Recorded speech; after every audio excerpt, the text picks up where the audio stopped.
pero pues no nos podemos atrasar. Así que vamos a ver hoy el tema de herencia multifactorial. Pero ¿saben qué? Ayer me quedó pendiente X frágil. Les iba a hablar un poquito de X frágil, solo al menos las generalidades, ¿sale? Entonces eso es lo que vamos a poner el día de hoy y empezar con lo de multifactorial. Compartir pantalla. Ahí está. Déjenme, avísenme si ya lo ven. Sí, ya se ve. Ya, sí se ve.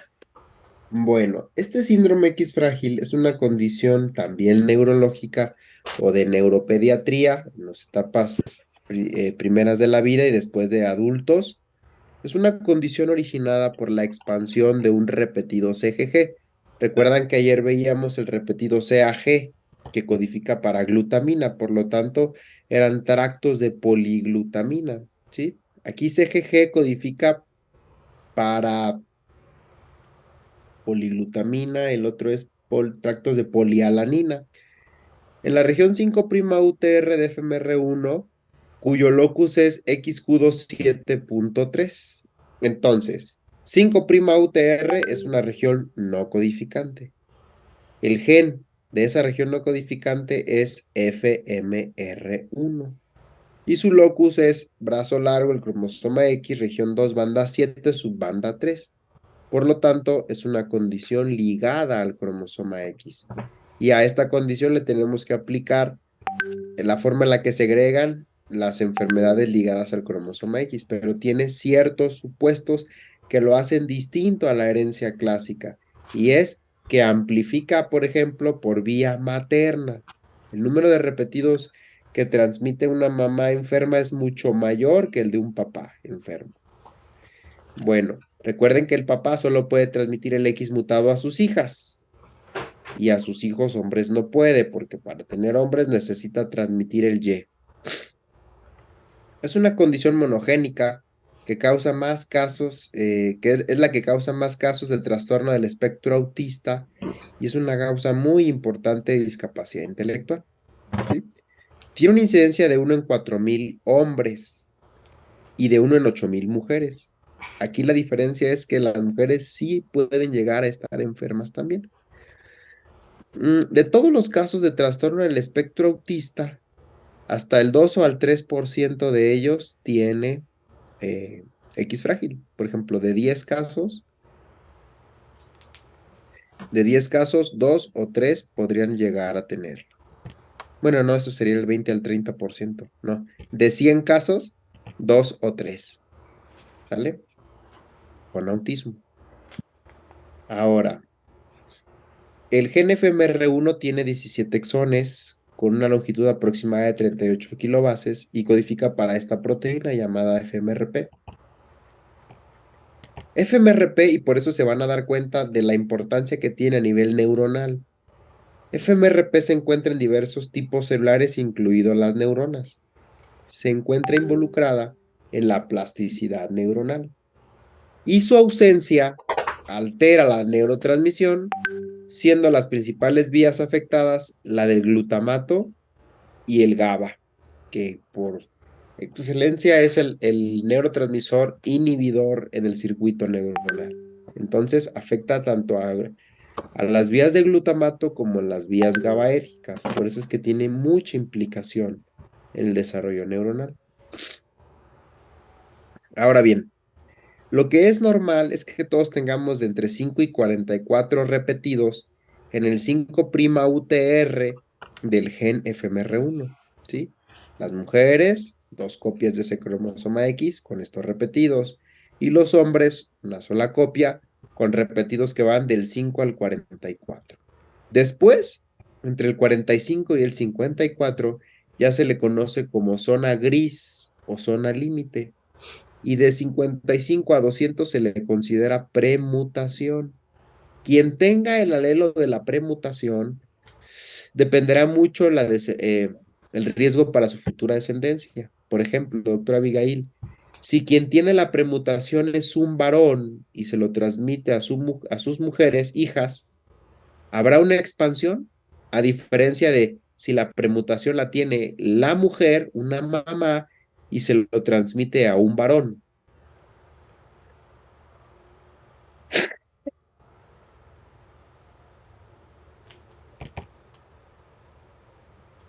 De acuerdo a lo que acabamos de decir, este alelo CGG se expande a través del meiosis materna, porque el expandido cae en una región no codificante. ¿Se acuerdan ayer el esquema general que les mostré?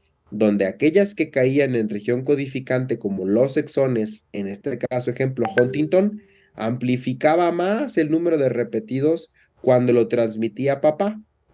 A diferencia de los repetidos CGG, que están ubicados en una región no codificante como lo es 5' UTR, amplifica más por meiosis materna. De tal forma que, doctora Abigail, si usted fuera la futura mamá de ese niño y usted tuviera 150 repetidos CGG en una de sus dos copias, ¿qué riesgo tendría de tener un hijo con X frágil, siendo hombre este hijo?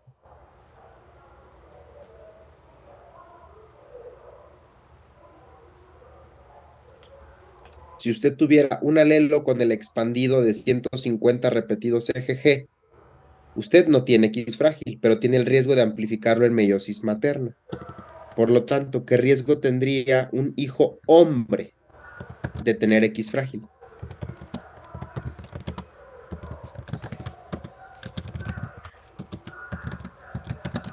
¿Alguien que le quiera ayudar? ¿Podría ser del 50%? El 50% de transmitir ese alelo con esas copias amplificadas, así es. Y podría venir el riesgo entonces de que es meiosis materna y que sí rebase los 200. Y una vez rebasado los 200, se va a presentar toda la enfermedad llamada síndrome X frágil, ¿sí? Por eso le decimos que la mutación completa es más de 200 repetidos CGG. Ojo que eso viene en su examen, ¿eh? Los 200 repetidos. Ahora, vean esta genealogía. 1, 2 y 3. 1, 1 es un hombre con síndrome X frágil. ¿Ya lo vieron? 1, 1 es un hombre con la mutación completa, full mutation. ¿Qué riesgo tiene de transmitir ese alelo expandido a sus hijos hombres?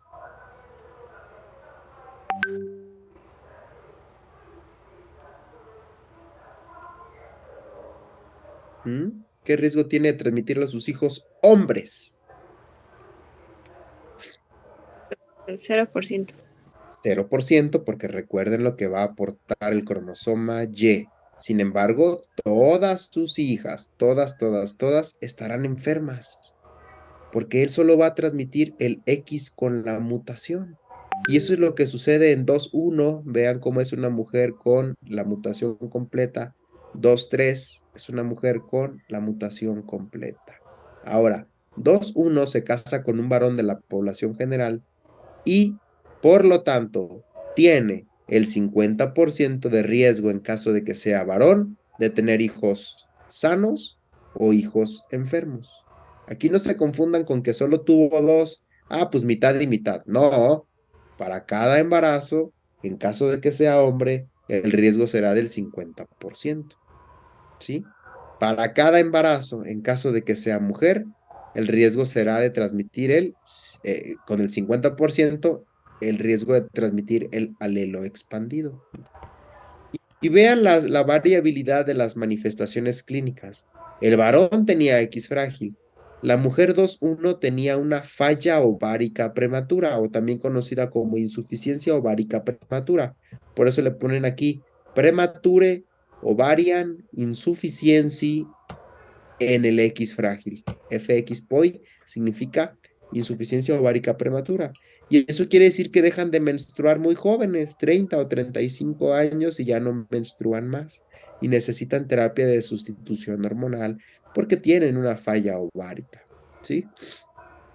Pero miren, la hija de esta persona 2.1, que corresponde a la genealogía 3.3, ella se está manifestando con trastorno del espectro autista. ASD significa Autistic Spectrum Disorder, ¿sí?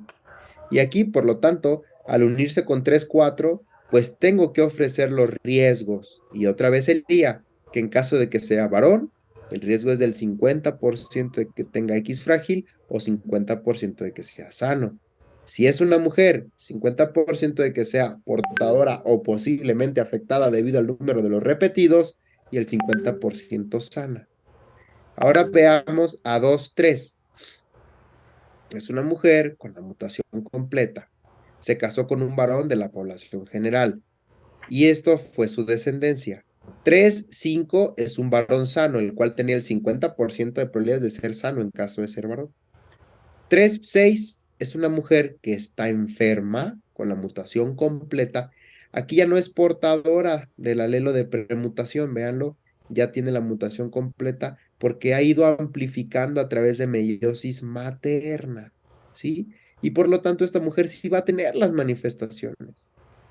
Ese es el fenómeno de la anticipación.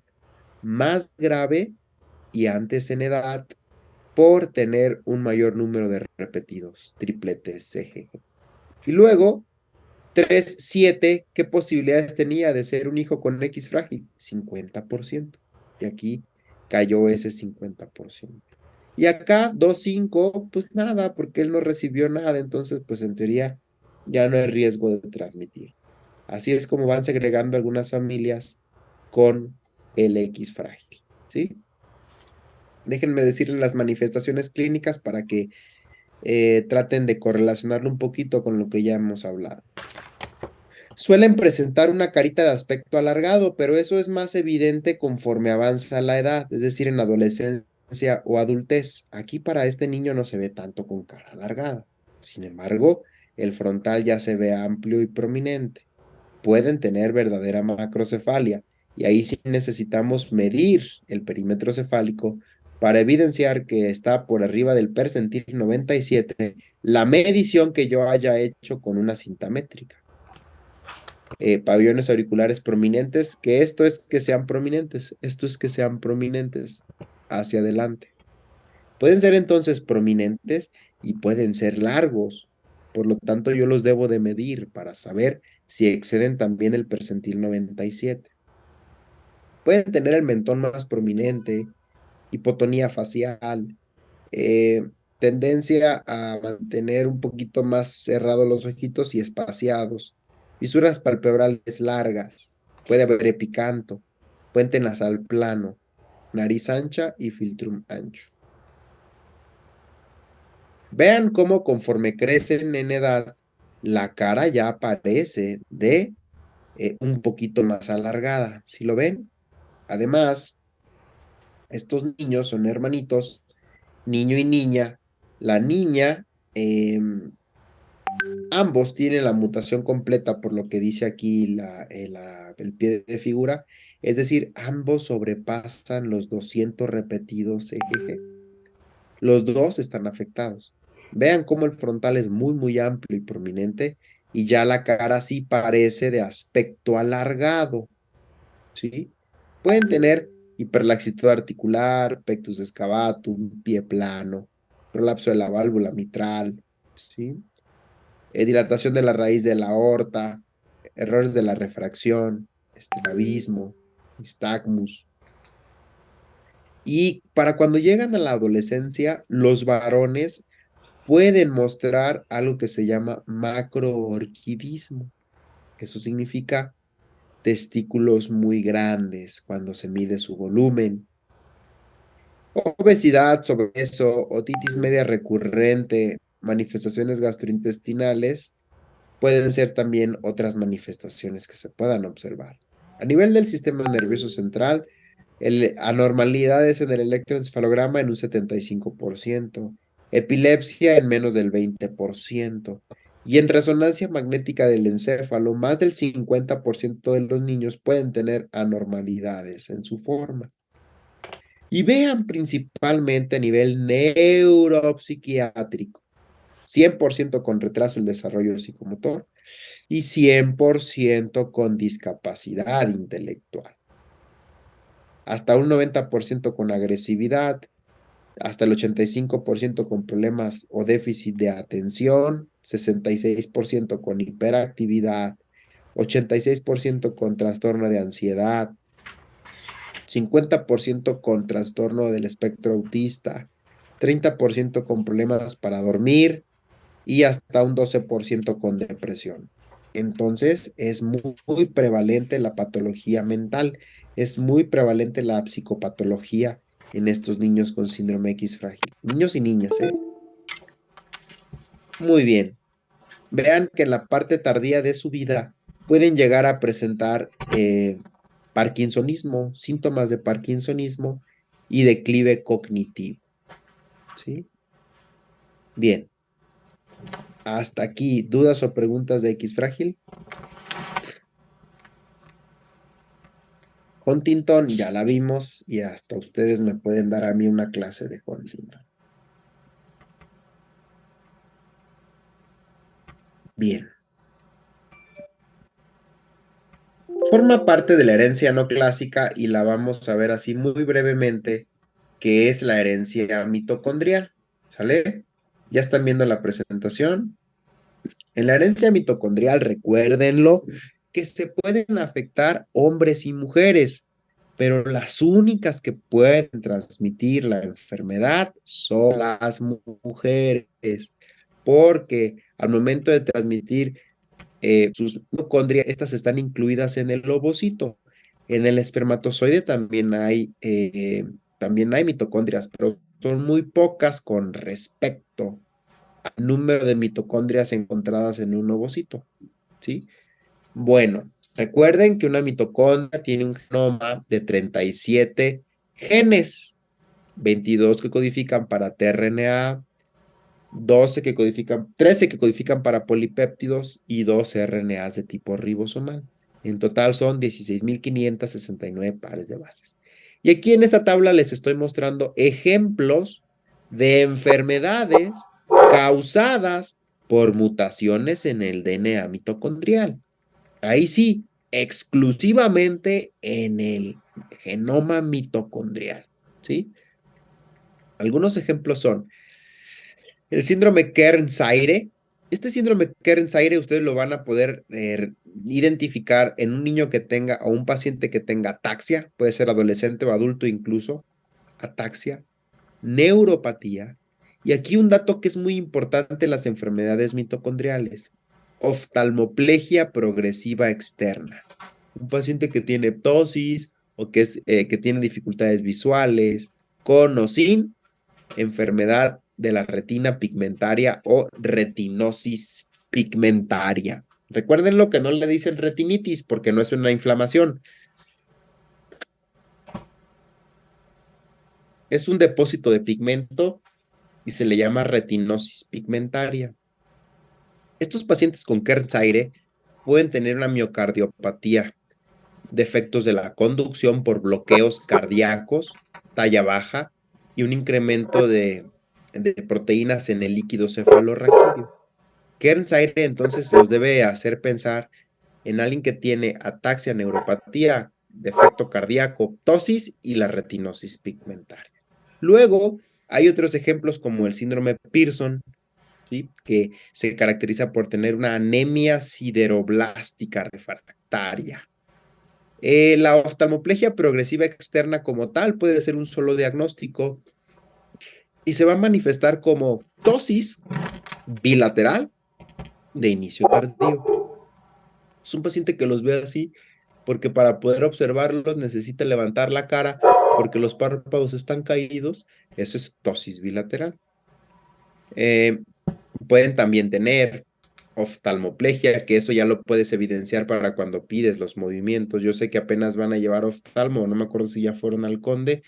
No sé si a ustedes les toca ir al Conde o toman oftalmología en la 30, pero cuando hacen la exploración física de los movimientos oculares, es ahí donde se pueden dar cuenta que existe oftalmoplegia. La retinosis, pues evidentemente necesitas hacer un fondo de ojo con dilatación de la pupila. Y hay una alta especialidad que se llama oftalmogenética, que yo les recomiendo que si en algún momento les interesa la oftalmología o les interesa la genética, al menos se complementen con esa alta especialidad. La pueden hacer tanto oftalmólogos como genetistas. Y la cantidad de patologías oftalmológicas de origen genético son muchas, se sorprenderían del número de patologías oftalmológicas que tienen un origen genético. Y es que piénsenlo así, una cosa son las manifestaciones clínicas y otras son los diagnósticos. Por ejemplo, vean cómo aquí la oftalmoplegia progresiva funcionó como síntoma, signo, y acá como diagnóstico, lo cual quiere decir que tenemos que estar muy pendientes. Tipos de retinosis pigmentaria hay muchísimos. Tipos de distrofias de retina hay muchísimos también. Entonces, por eso es que surge esta alta especialidad en oftalmogenética, que también se llama genética de los padecimientos oftalmológicos. Yo les invito a que por ahí se emocionen con esa parte de la medicina y puedan seguir su camino. Bien, en esta oftalmoplegia progresiva externa puede haber ptosis de inicio tardío bilateral, debilidad muscular proximal e intolerancia al ejercicio. Ahora, hay otras que se llaman MELAS o MERF. Ambos son acrónimos, ¿sí? MELAS significa acidosis láctica, aquí está, acidosis láctica, y encefalomiopatía mitocondrial. Entonces es mitochondrial encephalopathy lactic acidosis stroke. Quiere decir que estos pacientes tienen acidosis láctica, tienen episodios parecidos a infarto a nivel cerebral y parieta occipital con fibras rojas rasgadas. Y estas fibras rojas rasgadas, ustedes las van a evidenciar con una tinción llamada tricrómico de Gomori. Ahora que estuvieron en patología, este tipo de tinción llamado tricrómico de Gomori es especial para poder ver que esas fibras de músculo están rasgadas. Por eso se le llaman fibras rojas rasgadas, pero solo se pueden evidenciar con esa técnica de tricrómico de Gomori. Viene otra condición que se llama MERF. Es muy parecida, pero tiene epilepsia mioclónica, debilidad muscular, fibras rojas rasgadas, ataxia cerebelosa, sordera y demencia. Hay otra que se llama NARP. Tienen ataxia, retinosis pigmentaria, neuropatía periférica y debilidad neurogénica distal. Hay otra que se llama sordera, ataxia y mioclonía. Hay otra que se llama LON. Esta que se llama LON es pérdida de la visión central con un escotoma absoluto y microangiopatía telangiectásica en la circumpapilar. Esta LON pierde la visión de manera abrupta, ¿sí?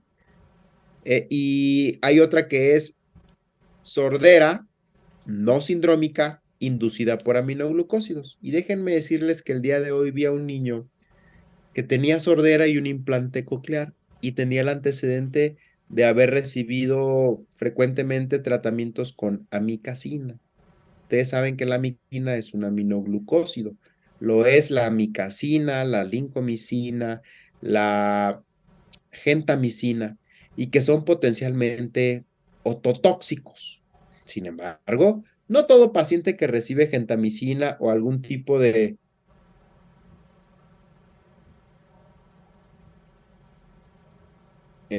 no todo paciente que recibe gentamicina o amicacina se queda sordo. Tú necesitas tener una predisposición para poder tener la sordera una vez recibiendo el aminoglucósido, ¿sí? Entonces, este niño es muy probable que hubiera tenido la mutación en el genoma mitocondrial que se llama A1555G. Sin embargo, también tenía pectus excavatum y tenía discapacidad intelectual. Entonces, ahí tú debes de pensar que todo esté formando parte de un solo síndrome con origen en el genoma nuclear o incluso separar las cosas. Sordera por alteración en el genoma mitocondrial y pectus excavatum más habitus marfanoide, pero por un problema en el genoma nuclear. ¿Sí? Entonces, esa es nuestra función y yo les quiero transmitir que esto es muy importante porque el niño podría estar siguiendo en consultas y ahora consulta para acá, consulta para allá, aquí le ponemos, le quitamos, pero sin saber el origen. Y primero hay que conocer el origen y después, ahora sí, como parte del equipo interdisciplinario, pues darle solución a sus manifestaciones. Ya traía el implante coclear y eso lo hacen los otorrinos. Imagínense el grado de especialización que deben llegar a tener para solo operar oído interno y poner el aparato este directo a oído interno. ¿Sí? Entonces, pero todos necesitamos trabajar en equipo. Nadie es más importante que otro. O que yo le diga al patólogo, oiga, por favor, ¿me podría ayudar a ver si tiene fibras rojas rasgadas? Pues si yo no sé preparar la mugrosa tinción, yo no sé ir a preparar la laminilla, ni mucho menos. Tengo que apoyarme en el equipo, pero todos hacen una función importante. Ninguno es más, ninguno es menos. Ahora, quiero que me digan de todo este cuadro, ¿cuáles fueron manifestaciones clínicas muy repetitivas en el modelo de herencia mitocondrial? Ataxia lo fue, los problemas neurológicos, la debilidad muscular y la epilepsia. Quiere decir entonces que toda aquella patología de origen mitocondrial siempre dará manifestaciones clínicas de los órganos que demandan alta energía. Y eso es el cerebro, los ojos, el corazón y los músculos. Y entonces véanlo, cómo hay ataxias, neuropatías, cardiopatías, intolerancia al ejercicio con debilidad muscular. Esas son las enfermedades mitocondriales. Bien. Ya les decía acá, por ejemplo, en Kearns-Sayre, oftalmoplegia progresiva externa con retinopatía pigmentaria, ¿sí? Ptosis, limitación de movimientos oculares, diplopia, visión borrosa, debilidad, ataxia, disfagia, disartria, deterioro cognitivo, crisis epilépticas, la retinopatía pigmentaria y este patrón clásico de sal y pimienta, que se ven así un moteado de color oscuro en la retina, ¿sí? Sal y pimienta. Aquí podemos ver los movimientos, bueno, reflejados en esta fotografía, con la oftalmoplegia progresiva externa y ya con la ptosis. Acá se ve el fondo de ojo y empieza a haber cambios pigmentarios en la retina. Aquí está la mácula, el nervio óptico, de aquí emergen todos los vasos sanguíneos y se empiezan a ver diferencias en la coloración del fondo de ojo. Vean acá una coloración amarillenta, naranja, ¿sí? Y aquí ya un poco más oscuro, que poco a poco empezará a dar una imagen parecida a la de ojo de buey, que ya son etapas muy avanzadas de la retinosis pigmentaria, ¿sí? A nivel cardíaco, bloqueo, síncope, miocardiopatía dilatada, muerte súbita. Imagínate que eres cardiólogo intervencionista, y no, pues yo nomás veo corazón. No, pues yo el bloqueo. Oye, no, espérate, tienes que ver todo el contexto de ese paciente, porque entonces necesitas conocer el origen de ese defecto cardíaco. No podemos cerrarnos nada más. Yo solo la diabetes, mira, a mí nada más por insulina sí necesitan, porque entonces fallas en tu contexto clínico del paciente y es posible que tus tratamientos tampoco sean los adecuados, ¿sí? Entonces, para concluir, miren, así se ven las fibras rojas rasgadas con tricrómico de Gomori. Yo no le sé mucho a la patología, no soy muy bueno en eso. Pero en teoría aquí hay una fotografía que demuestra fibras rojas rasgadas con tricrómico de Gomori y yo entiendo que todas estas pues son celulitas. Bien, no me detengo mucho, pero pueden llegar a mejorar con coenzima Q10 entre 60 y 120 miligramos al día. Marcapasos, aún en asintomáticos por el riesgo que tienen de un bloqueo y muerte súbita, y pueden llegarse a operar también para la corrección de la ptosis. ¿Sí? Bueno, aquí tenemos otro ejemplo de una Este es una anemia sideroblástica, déjenme ver. Síndrome Pearson, ¿sí?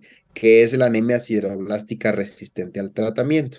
Pueden tener tubulopatía, aminoaciduria, hepatomegalia, colestasis, a nivel neuromuscular, ptosis, oftalmoplegia, hipotonía y a nivel cardíaco también con arritmias. Así lo veríamos, un paciente con Pearson o anemia sideroblástica, acidemia láctica, otros defectos de la cadena respiratoria. Ustedes ya conocen esta imagen que incluso alguien me dijo que se la quería tatuar. No, no es cierto, es broma. Pero no estaría mal para un tatuaje aquí, miren, aquí. Oye, está padre tu tatuaje, ¿qué es? No, pues un genoma mitocondrial, mira. Mira, mira, mira, mira. Oye, pero ¿por qué te tatuaste eso? Pues es lo que me hace caminar, respirar, oír, escuchar. Es mi energía. Ah, órale, qué padre. Pues ya no me puse aquí el de mi exnovia, el de mi exnovio, porque Belinda ya me cortó y ahí Cristian Nodal acá se puso sus tatuajes. Peso Pluma, está lleno de tatuajes. Ustedes pues se van a poner aquí el genoma mitocondrial. Y el 10 de genética, aquí cuando ya salgan de genética, un 10 pues aquí me voy a tatuar. No, ya les había enseñado esta imagen donde están las dos cadenas de DNA, cadena pesada, cadena ligera. La cadena pesada está hacia afuera, que es la heavy, y la cadena ligera está hacia adentro, que es la light. Ya habíamos dicho, 37 genes, 22 tRNAs, 13 polipéptidos y 2 RNA ribosomales. Bien, creo que ya vimos mucho de esto. Estas manifestaciones clínicas son de este paciente. Vean cómo en el fondo de ojo, a ver, estoy con NARP, que es retinosis pigmentaria. Son siglas para retinosis pigmentaria, neuropatía y ataxia. A veces migrañas frecuentes, tómenlas en cuenta, no seamos como los demás médicos de, ay señora, le duele la cabeza. Al menos hay que hacer un buen abordaje, una semiología de la cefalea. ¿Sí? No hay que minimizar ni subestimar los datos. Porque es bien frecuente que poco a poco se vayan encontrando en consultorios de medicina de primer contacto, misma medicina interna y reumatología. Ay, no se preocupe, fibromialgia, ay, no, ansiedad, mire cómo viene, usted muy nerviosa, es usted muy preocupona, ¿verdad? Sí, sí, sí, mire, pues, fibromialgia, cefalea, migraña. No, hay que ir a fondo. Y es muy probable que se trate de un trastorno del tejido conectivo, ¿sí? La fibromialgia comúnmente se le da ese diagnóstico a las personas que tienen trastorno del tejido conectivo, pero porque el médico ya no quiere hacer más, ¿no? Pues, fibromialgia, punto, vámonos. ¿Sale? Ok. Entonces, aquí en NARP, yo les enseñaba que hay alteraciones acá en el sistema nervioso central. Vean estos cambios que ni siquiera sé cómo describirlos, pero ya no es normal este fondo de ojo. Eso ya no es normal. Ya son fases muy avanzadas de la retinosis pigmentaria. Bueno, pueden venir otras alteraciones en los genes que codifiquen a los complejos de la cadena transportadora de electrones, o también llamada OXFOS. Por lo tanto, ¿tú qué esperas como manifestaciones clínicas? Pues mínimo debilidad muscular, mialgias y alteraciones neurológicas graves. Puedes llegar a utilizar coenzima Q10 y aquí es muy importante, por eso es tan importante llegar a un diagnóstico, porque si ese paciente tuviera epilepsia y tú le quieres dar valproato, estás empeorando su curso clínico. El valproato está contraindicado en todas las patologías que son de origen mitocondrial. Bien. Bien, entonces dejo de compartir aquí. Y me falta la herencia multifactorial.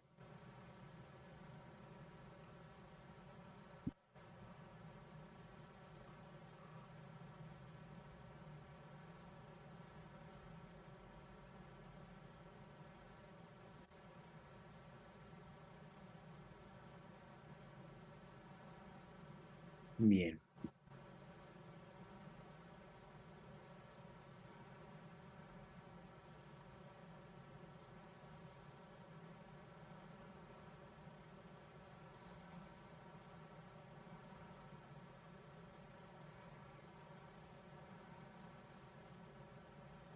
Ahí están viendo mi pantalla, ¿verdad?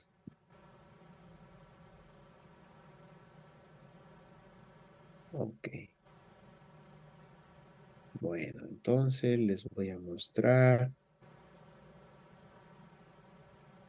Díganme el ejemplo de una enfermedad multifactorial. La que quieran. La que quieran.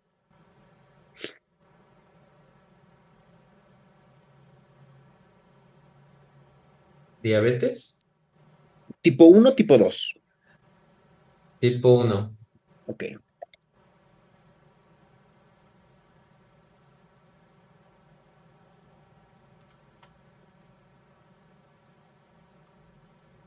Ahí está. Voy a dar clic.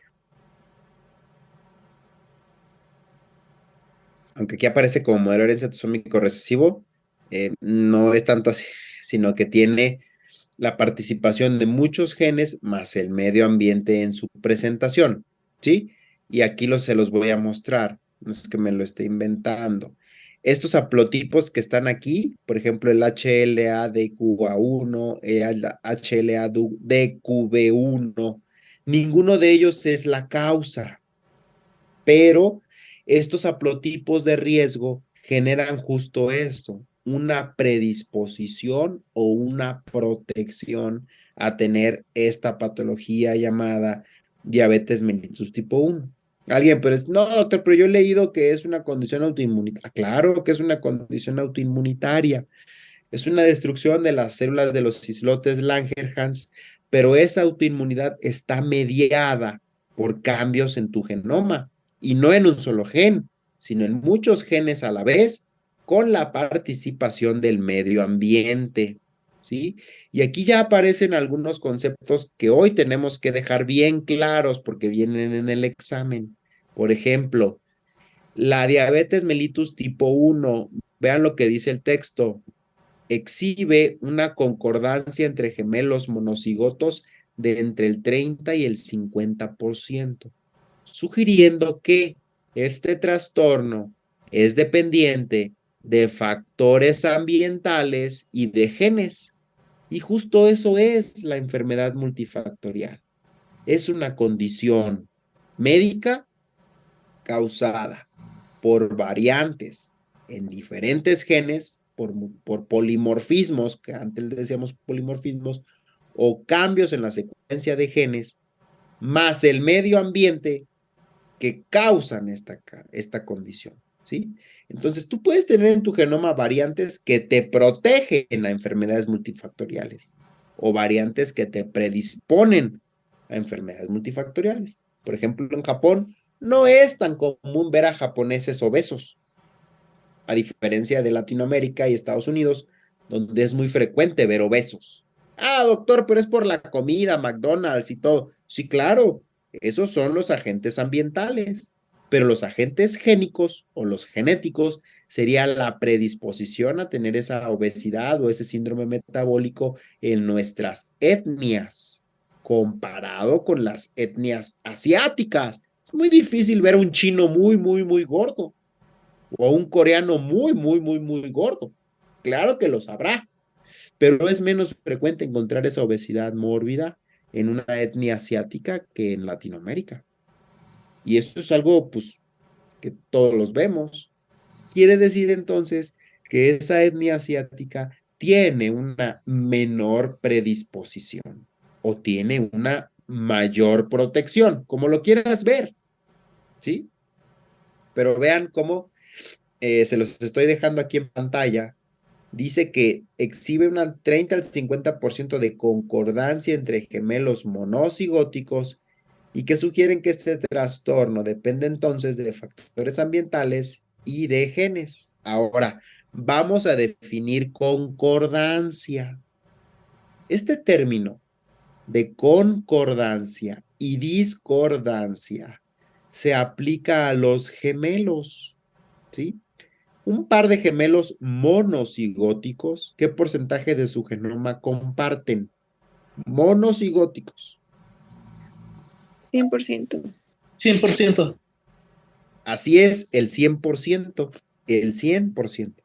Y sin embargo, la concordancia es del 30 al 50% para diabetes mellitus tipo 1, lo cual quiere decir que justo eso, ¿Por qué la tasa de concordancia no fue del 100% si comparten el 100% de su genoma?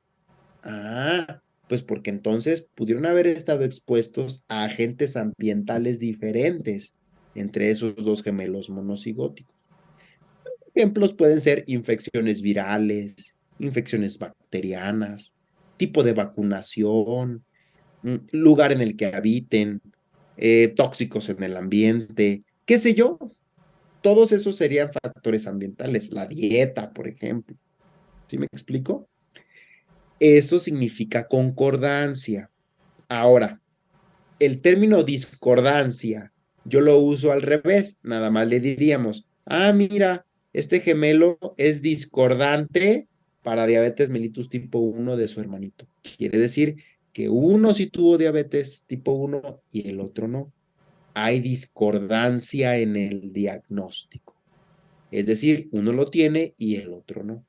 Concordancia en el diagnóstico. Uno lo tiene y el otro también.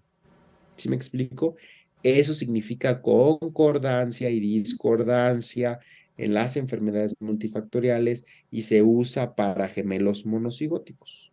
Bueno, ¿en quién esperas una tasa de concordancia más alta? ¿En gemelos monocigóticos o en gemelos disigóticos?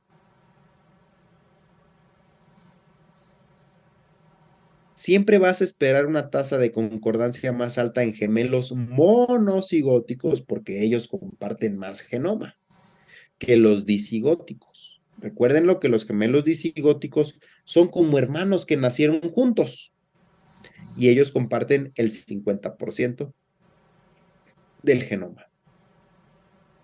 Bien. ¿Hasta aquí dudas o preguntas? Ahora, esto es multifactorial también porque participan, insistimos, predisposición genética más el medio ambiente. Ahora, pues para completar la tarea vamos a poner a diabetes mellitus tipo 2.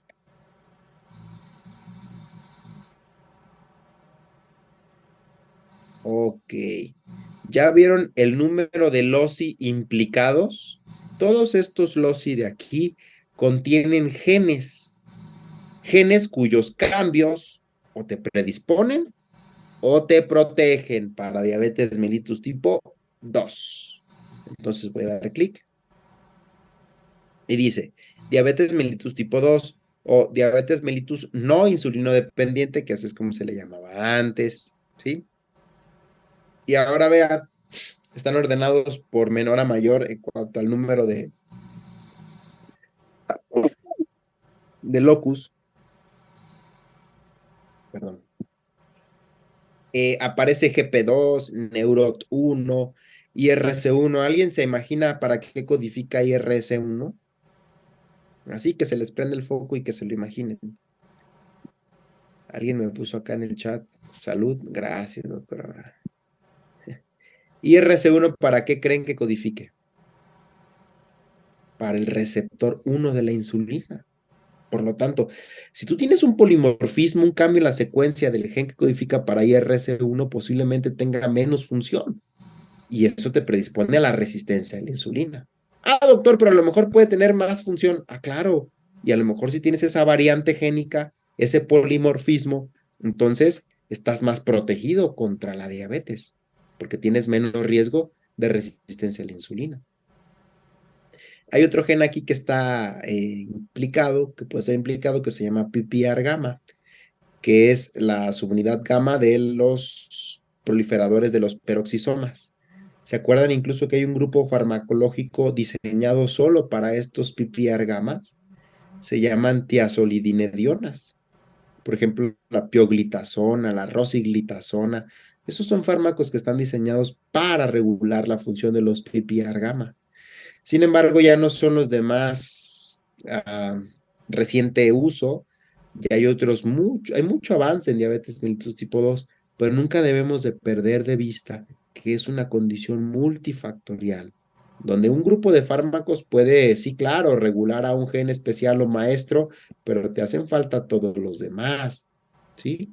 Es ahí la importancia de tener en cuenta a todos los posibles agentes que estén causando predisposición o que estén causando protección, más lo que tú sí puedas modificar del medio ambiente, que es actividad física regular, 5 veces a la semana, al menos 30 minutos, el tipo de dieta que puedas llegar a llevar en tu vida. Todos esos son factores ambientales. ¿Para qué cosa? Para no rebasar un umbral, que ahorita vamos a ver a qué se refiere esto de la teoría del umbral. Pero identifiquen en pantalla entonces a estos genes. Miren, el receptor de la insulina, PPAR gamma, un transportador de solutos, la proteína unidora número 2 del factor de crecimiento paraíso de la insulina número 2, Wolfram síndrome número 1, NPP, interleucina 6, glucosinasa, PAX4, transportador de solutos 30, TCFL2, KCNJ11, que es un canal de potasio sensible a ATP y que se abre y se cierra para la sensibilidad de la liberación de la insulina, ABCC8, HNF1, que es el factor nuclear alfa del hepatocito, el receptor 2 de la insulina, lipasa C, el factor 1 beta del nuclear del hepatocito, red NAKT2, PTPN1, etcétera. Y todos estos pueden tener cambios o que te protegen o que te predisponen. Esto es solo diabetes mellitus tipo 2. Y como yo les dije que en medicina la gran cantidad de las enfermedades que podemos llegar a ver en nuestra vida son multifactoriales, quiero que me digan otra enfermedad, la que sea.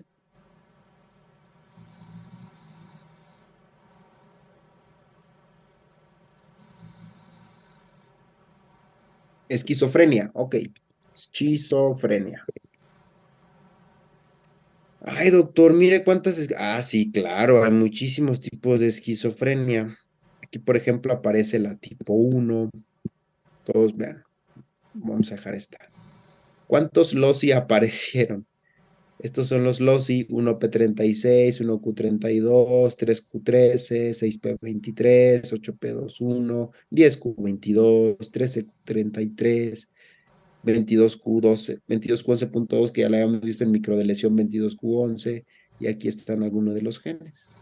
Metilente, tridefolato reductasa, catecolometiltransferasa, etcétera, etcétera. Así, si yo aquí puedo meter depresión, ¿te gusta depresión? Ah, ok, pues depresión. Major Depressive Disorder, aquí está. Pues ansiedad, pues claro, ansiedad, aquí está, ¿cómo no?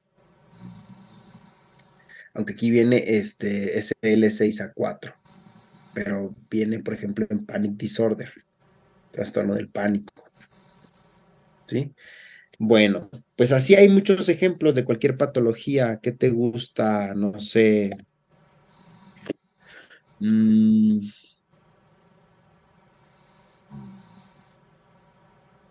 Lupus. Lupus eritematoso sistémico.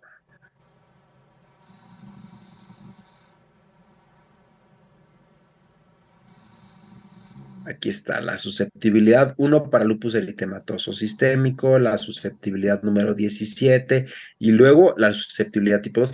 Y hay tipos de lupus monogénicos también, o sea que un solo gen cause lupus él solito. Ahí ya no entra la herencia multifactorial, ahí ya es herencia monogénica. Un solo gen mutado está causando la enfermedad. ¿Me explicó? Bien. Pues dejo de compartir aquí y comparto las diapositivas. Porque al menos tenemos que terminar esta partecita de la definición. Bien. Entonces, ¿qué es herencia multifactorial? Bueno, es el resultado de la interacción entre cierta o determinada predisposición genética más el medio ambiente. Las variantes ocurren en algunos genes involucrados y dan lugar a genotipos con mayor predisposición o con menor predisposición, ¿sí? Aquí tenemos que tomar en cuenta que para que se presente una patología de este tipo necesita rebasarse un umbral. Y ese umbral es una hipótesis sobre lo que es tolerado por el cuerpo y lo que ya no se toleraría en cuanto a cantidad de agentes que estarían causando la presentación de esa patología. Por ejemplo, bueno, ahorita vamos para allá. Si están viendo la presentación, díganme si no para... Sí, doctor. Ok. Bien, entonces, herencia multifactorial. Forma en la que ciertas características se transmiten. Etiología multifactorial. Forma específica de causalidad basada en la interacción genética y el medio ambiente. Yo creo que esto ya no queda duda. Lo multifactorial es un componente genómico interaccionando con un componente ambiental que al sumarse rebasan el umbral hipotético y se presenta una enfermedad hereditaria de tipo multifactorial. Y aquí ya vienen estos conceptos de rasgo cualitativo y rasgo cuantitativo. Su nombre lo indica, ¿eh? Rasgo cualitativo. Ah, ok. Presente o ausente. Rasgo cuantitativo es aquello que puedo llegar a medir y comparar. Por ejemplo, ¿tiene depresión? Sí, no. Oye, pero ¿qué grado de depresión tiene? ¿Leve, moderado, grave o mayor? Ah, pues déjame aplicar escalas e instrumentos para poder cuantificar, es decir, medir y compararlo contra otros pacientes que también tengan depresión. Entonces aquí ya entran estos conceptos que les digo, rasgos cualitativos y rasgos cuantitativos. Yo quiero saber cuál es la glucosa promedio de ustedes como alumnos de la Facultad de Medicina. Bueno, entonces voy a tomar como parámetro el valor de la glucosa en miligramos decilitro. Como tiene incluso puntos decimales, eso es una variable cuantitativa continua, si es que voy a usar los decimales. Si lo voy a cerrar a 80, 100, 120, si no voy a usar decimales, pues es una variable cuantitativa discontinua. Sin embargo, es cuantitativa, no es cualitativa, ¿verdad? Porque sí pude medir el valor de la glucosa. Doctor, ¿y para qué me dice todo eso? Es que mira, todos los valores en nuestro cuerpo, de la biometría hemática, de la química sanguínea, de los electrolitos, todos están basados en esta teoría de la normalidad, donde todo aquello que es una variable cuantitativa cae en una distribución normal, en aquella distribución gaussiana, donde al medio de la campana va la media aritmética de esa población y al extremo izquierdo va lo que se sale de la normalidad y está por debajo de lo normal. Y al lado derecho está lo que también se sale de la campana, pero hacia la derecha o aumentado. Entonces, ¿ustedes de dónde creen que salieron los valores normales de cloro en sangre? O los valores normales de calcio en sangre, o los valores normales de la vitamina A, o los valores normales de la vitamina C. Pues entonces se miden en muchos pacientes del mundo, se cuantifica, se traza la línea de normalidad y lo que salga a la izquierda es bajo y lo que salga a la derecha es alto. Pero entonces todos podemos tener variabilidad de ese valor. Yo siempre salgo con valores bajos de potasio, doctor. No te preocupes, valores bajos, ok, pero no traducen enfermedad. No, es que a fuerza tengo que encontrar por qué tengo valores bajos de vitamina B12 si yo no soy vegetariano, si como carne, etc. No te preocupes, pues es tu valor normal de vitamina B12, ¿sí? Es tu valor que no te está causando ningún problema. Ya demostramos que no tienes ninguna deficiencia vitamínica, pues no te preocupes, eso es lo normal. Doctor, yo siempre salgo con valores muy bajos de glucosa. Ok, tiene mucho que ver con tus variantes génicas del receptor de insulina 1, con el 2, con muchos genes del metabolismo de la glucosa. ¿Sí? Esa es la variabilidad. ¿Me explico? Bien. Y luego viene un estimador que nosotros le llamamos riesgo relativo o riesgo lambda. Este riesgo relativo es muy sencillo se los voy a explicar de esta manera. ¿Cuál es la prevalencia de depresión de una familia? Ok, vi su árbol genealógico. La prevalencia de depresión en ese árbol genealógico fue del 5%. Lo voy a dividir poniendo el denominador la prevalencia de la enfermedad, es decir, la prevalencia de la depresión en cierta población general. Entonces, cuando divido la prevalencia de depresión en mi familia entre la prevalencia de la depresión de la población general, obtengo el riesgo relativo o el riesgo lambda. Y ese riesgo relativo es el que yo utilizo para el asesoramiento genético. Y por ejemplo, el valor número 1 significa que no hay una probabilidad mayor de desarrollar esa patología comparándole con el de la población general. Ahora vámonos a los ejemplos. En mi familia, yo tengo un hermanito con esquizofrenia. ¿Qué riesgo tengo yo de en algún momento de la vida desarrollar esquizofrenia? 12 veces más alto que el de la población general. Quiere decir que yo tengo 12 veces más de riesgo de tener esquizofrenia que un varón de 39 años de la población general que no tiene un hermano con esquizofrenia. ¿Me explico? Oiga, doctor, yo tengo un par de vecinitos que ya tuvieron un hijo con autismo. ¿Qué riesgo tendrán de tener otro hijo con autismo, doctor? Ah, mira, es muy importante que primero lo evaluemos en consulta. Veamos si podemos descartar las causas de autismo de un solo gen o de un cromosoma, o saber si es un autismo adentro de un síndrome.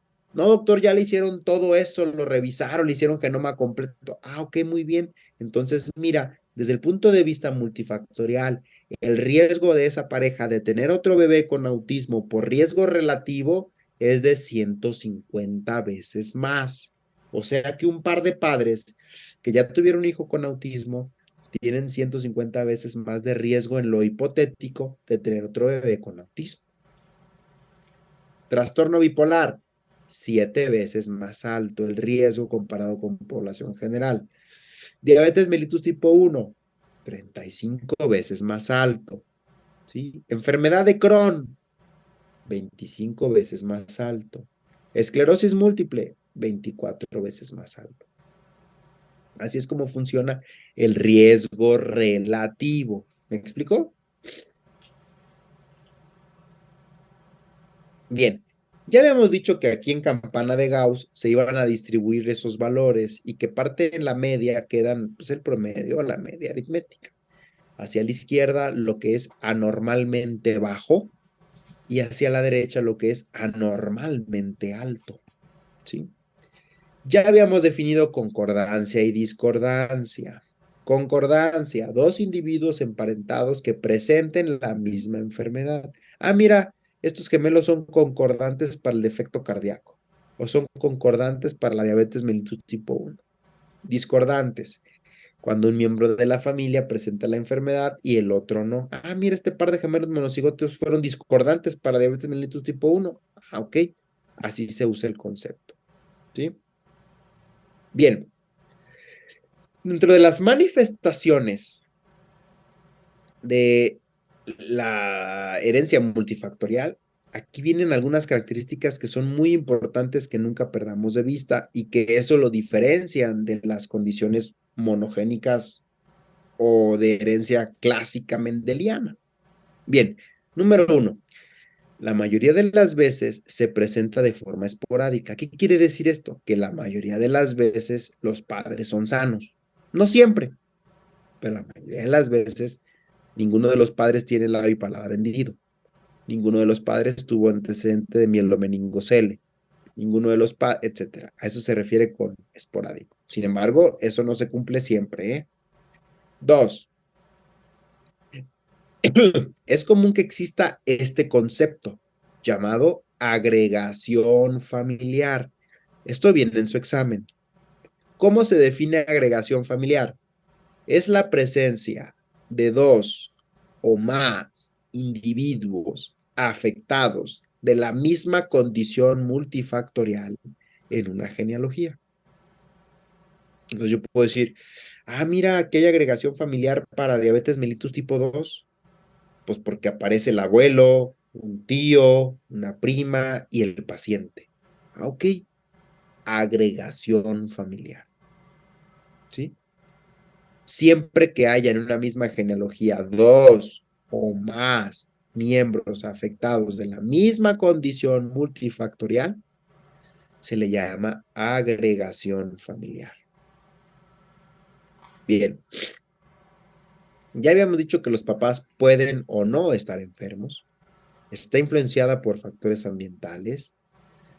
Los familiares de primer grado son los que transmiten mayor predisposición comparándole con los familiares de segundo y tercer grado.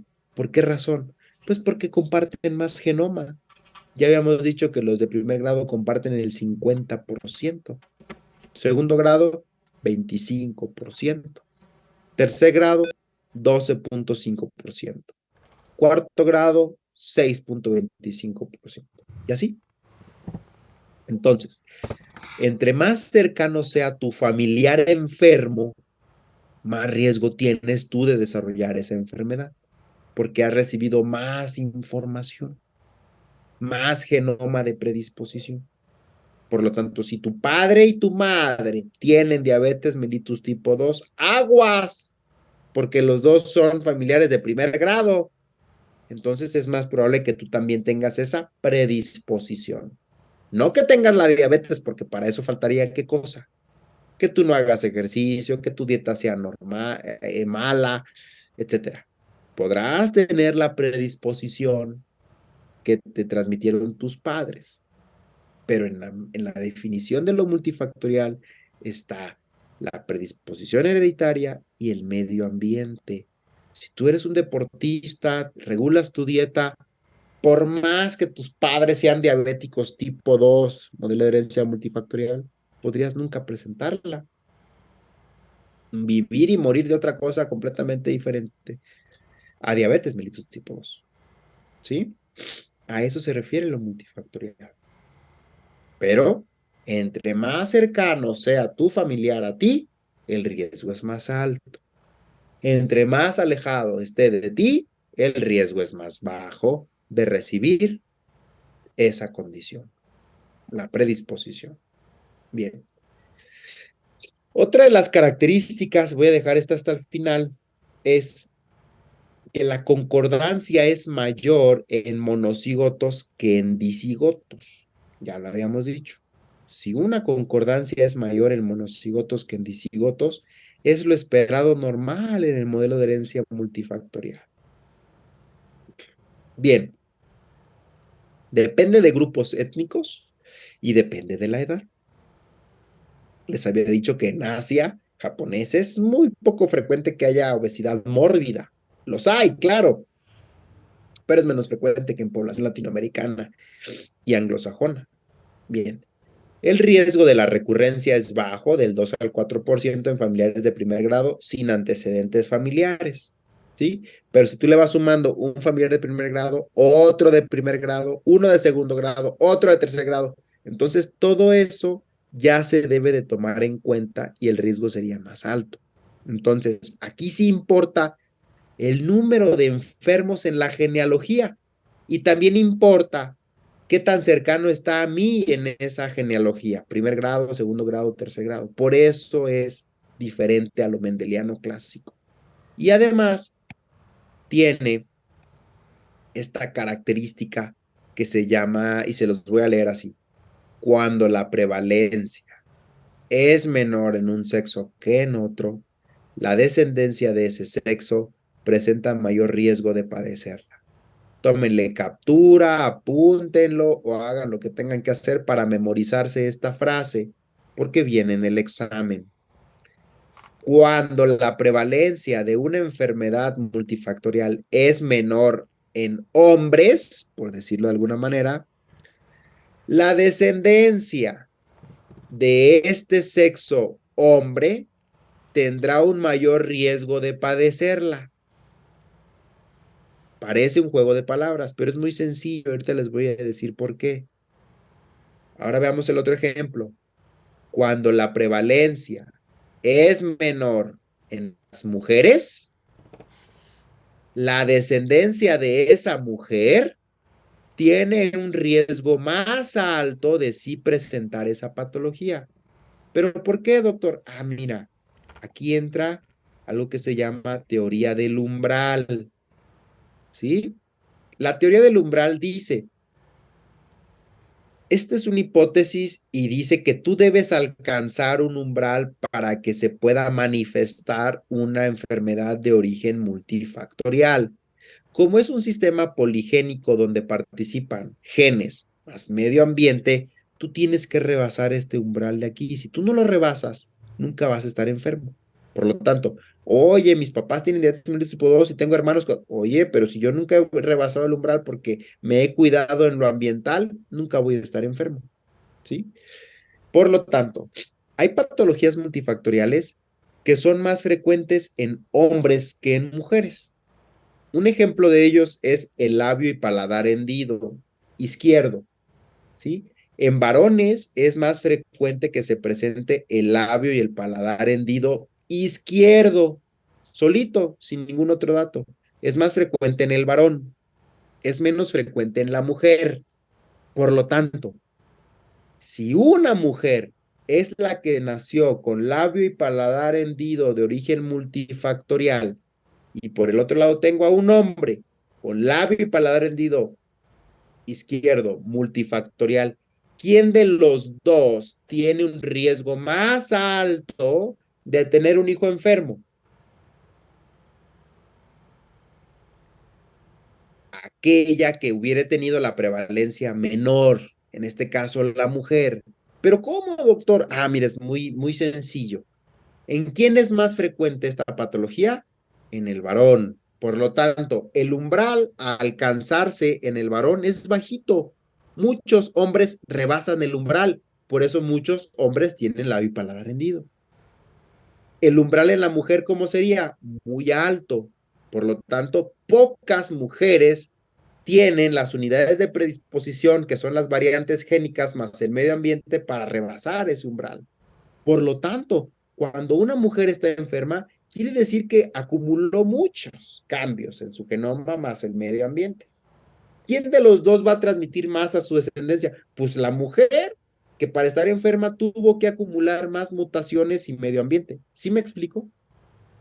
A eso se refiere esa frase, que el riesgo es mayor para un hijo de padecer esa enfermedad cuando su padre representa el sexo menos frecuentemente afectado. Por eso les dije, tómenle captura, apúntenlo, porque esa viene en el examen. ¿Sí me explico? ¿Se entendió eso de la teoría del umbral? Por ejemplo, displasia del desarrollo de la cadera, o antes llamada luxación congénita de cadera. ¿En quién es más frecuente, de acuerdo a la diapositiva? ¿En hombres o en mujeres? En mujeres. Por lo tanto, ¿quién tiene un umbral más alto? ¿La mujer o el varón?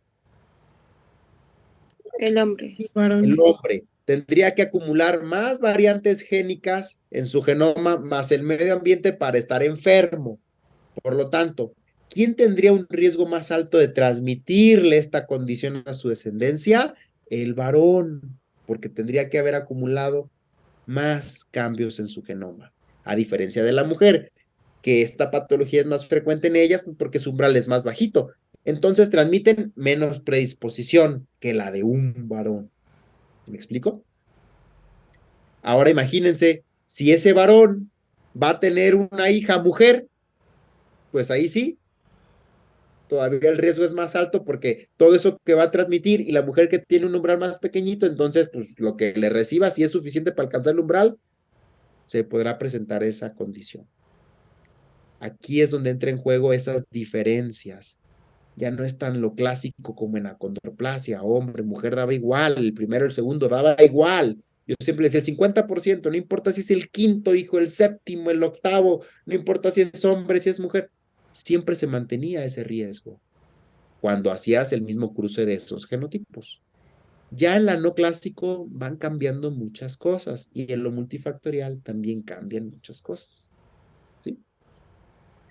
Entonces, otros ejemplos de herencia multifactorial. Perdón, me falta la definición de heredabilidad que también viene en su examen. Así que por favor, apunten esta diapositiva, tómenle captura o no sé qué van a hacer con ella, porque definimos a heredabilidad como la proporción de la varianza fenotípica de una población atribuible a causas o factores genéticos. Quizá la definición no les dice mucho, pero le llamamos heredabilidad a la proporción. ¿A qué voy con esto? A cuántos factores genéticos están causando la variabilidad de ese fenotipo. Al fenotipo le voy a llamar tensión arterial sistólica. Todos aquí tenemos una tensión arterial sistólica. Quizá las mujeres un poquito más baja, quizá los hombres un poquito más alta, pero esa es tensión arterial sistémica. Es un rasgo cuantitativo, lo puedo medir. Ok. Esa tensión arterial sistólica, la proporción de factores genéticos que hacen que en hombres sea más alta y en mujeres sea más baja, eso es heredabilidad. ¿Sí? Significa que, ¿cuál es la proporción o la cantidad de factores genéticos que están influenciando la variabilidad de ese rasgo multifactorial? Ejemplo, tensión arterial sistólica, tensión arterial diastólica.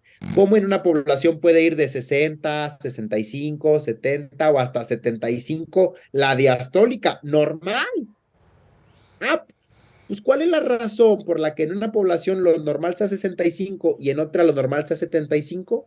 Ese rango o ese intervalo de variabilidad del valor de la tensión arterial diastólica está dada por factores genéticos y esa es la heredabilidad. Y en esos factores genéticos estaría pues variantes del receptor de la angiotensina, variantes del angiotensinógeno, variantes en la síntesis de ciertos transmisores como el óxido nítrico, dilatadores, qué sé yo. ¿Me explico? Eso es heredabilidad. No confundan heredabilidad con el riesgo que tiene un padre de tener un hijo enfermo. Eso no tiene nada que ver. Porque la definición aquí está muy clara. Es de un rasgo multifactorial que puede ir tensión arterial sistólica ahora de 120 a 110. Ese rango de 120 a 110, la proporción de factores genéticos responsables de esa variabilidad, esa es la heredabilidad. ¿Sí me explico? Nada que ver con que, ay, mira, la heredabilidad es muy alta, entonces, uy, tiene el 80% de riesgo de que su hijo nazca enfermo. No, eso no significa heredabilidad. Déjenme ver si viene por ahí. Ya no viene una tablita con heredabilidad.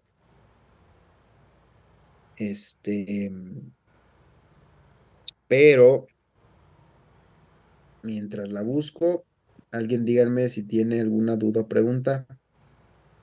Y ya con eso estamos terminando. Solo déjenme buscar una tabla de heredabilidad.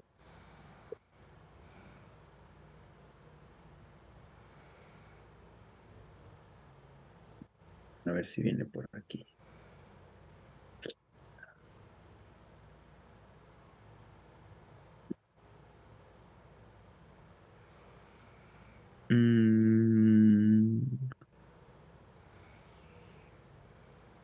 Yo me acuerdo que en el Thomson venía una tablita de heredabilidad. Aquí nomás viene heredabilidad de novinos, bovinos y todo eso. Heredabilidad de, vamos a poner.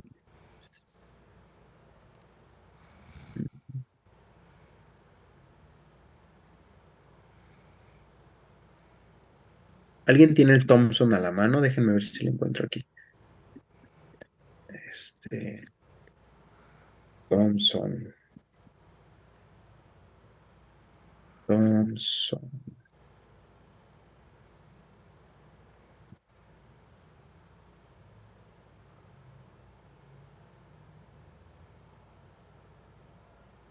Thompson.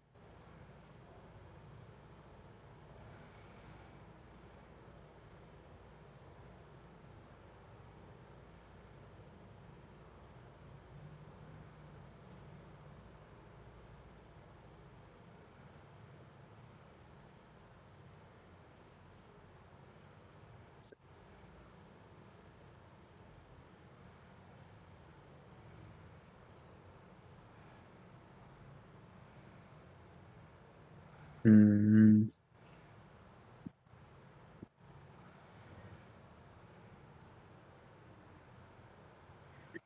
qué raro.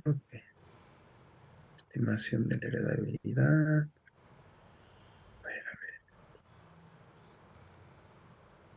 Ya se le quitaron las tablas a estos. Que es riesgo de la recurrencia. Riesgo de la recurrencia. Número de veces más alto. Es que estaba en el Thompson, pero en el viejo Thompson. A ver.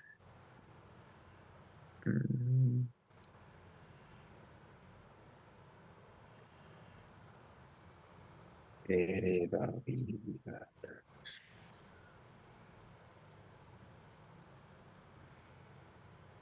Este es el riesgo relativo que ya les mostré, esquizofrenia, autismo. Esta es tasa de concordancia. No, ya no viene. Bueno, se las debo. Es una tabla de heredabilidad que es diferente dependiendo de la patología. Lo cual quiere decir, por ejemplo, así al aire nada más, una heredabilidad del 80% en esquizofrenia. ¿Cómo lo interpretarían?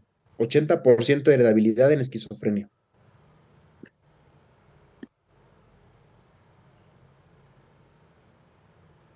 ¿Cómo lo interpretarían?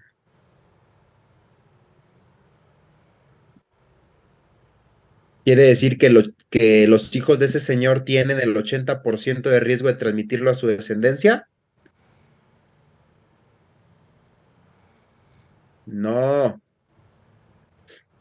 Habíamos dicho que la heredabilidad significa la proporción de factores genéticos responsables en el origen de esa patología multifactorial. Quiere decir que la esquizofrenia tiene un 80% de componente genético y un 20% de componente ambiental. ¿Se entiende ahora de otra manera? Creo que esa queda más clara. Pero siendo estricto sería de un esquizofrénico muy, muy, muy, muy leve a un esquizofrénico paranoide grave que cree que todos los van a matar y que nos están invadiendo los ovnis y que Biden es un reptiliano, etcétera.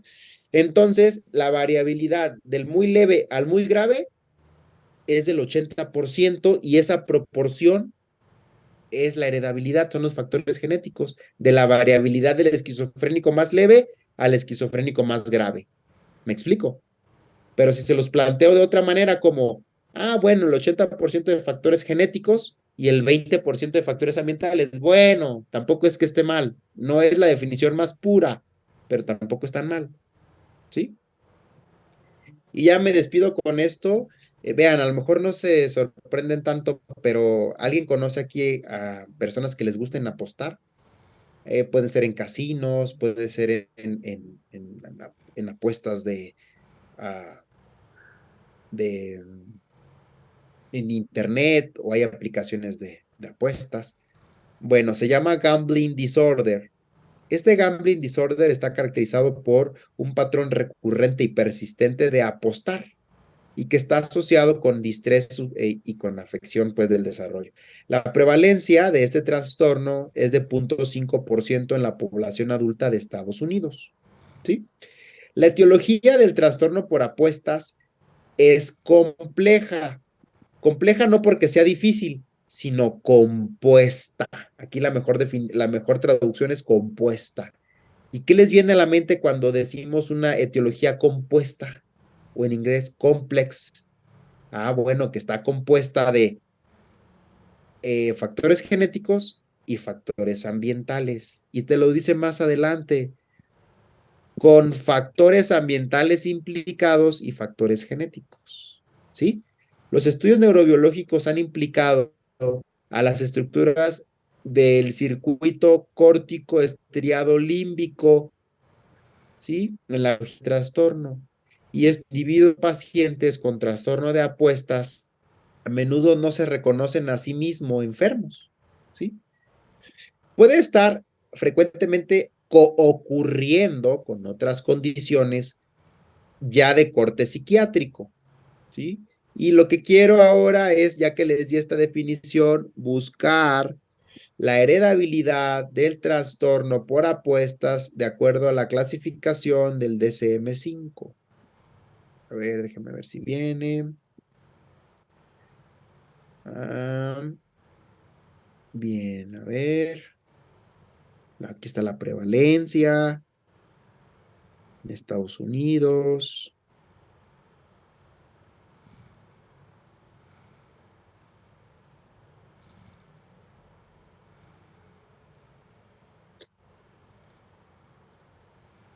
Miren, históricamente es más frecuente en varones que en mujeres, con una proporción 2-1.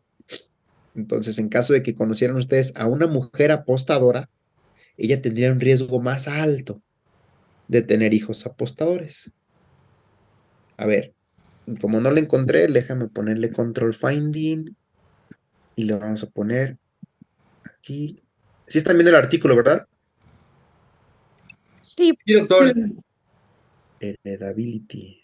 La chinga no viene.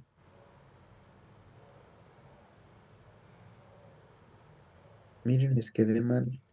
No viene la heredabilidad.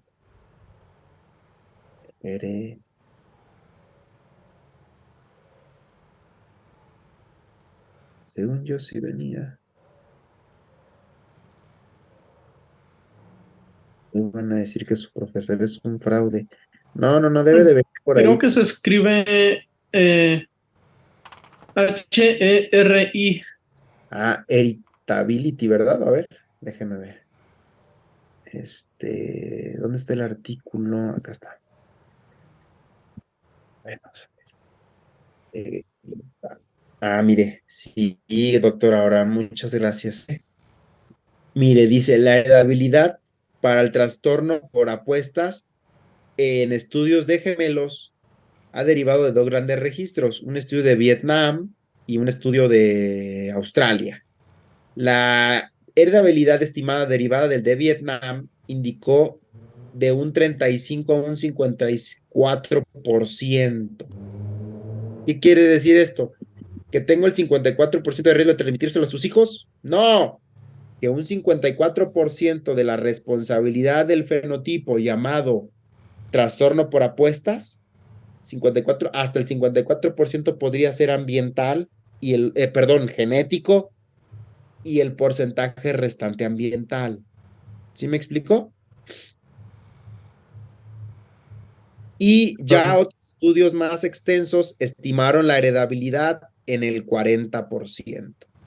Ahora sí, si lo cerramos al 40%, doctor Abraham, quiere decir que para que un apostador sea un paciente por apuestas, ya un trastorno como tal de SM5, 40% son responsables los factores genéticos y un 60% son responsables los factores ambientales. ¿Sí? Entonces, no porque tú juegues apuestas, ya por eso te vas a hacer un apostador compulsivo o con un trastorno, porque te hará falta tu porcentaje de predisposición desde el punto de vista genómico. Pero si en tu familia hay uno que otro ahí que trastorno por apuestas o que ya incluso empeñó la casa, cuidado, porque a lo mejor tienes una predisposición más alta y con poquito ambiental que te expongas puede surgir esa manifestación. ¿Sí? Bueno, hasta aquí lo vamos a dejar. ¿Dudas o preguntas de lo multifactorial? Lo que les dije que viene en el examen de multifactorial es porque realmente viene en el examen, ¿sí? Dijimos heredabilidad, concordancia, el riesgo mayor para cuando se afecta el sexo menos frecuentemente afectado, eh, mm, que es más grave entre más cercano esté nuestro familiar, la tasa de concordancia es más alta en monocigotos que en dicigotos, y ya me parece. Bueno. Dejo de compartir y les vuelvo a pasar lista. Aguilar Cruz, Presente, doctor. Tisbet Atzin, Presente, doctor. Oscar Ulises, Presente, doctor. Víctor Eduardo, Presente. Diego Vadillo, Ana Jimena, Presente, doctor. Abigail Chávez, Presente, doctor. Alejandra Nicteja, Presente, doctor. Brisa Areli, Presente, doctor. Kaori Alejandra, Tania Ay, González. perdón, doctor, sí estoy presente. Kaori. Sí, doctora Kaori, gracias. Tania González,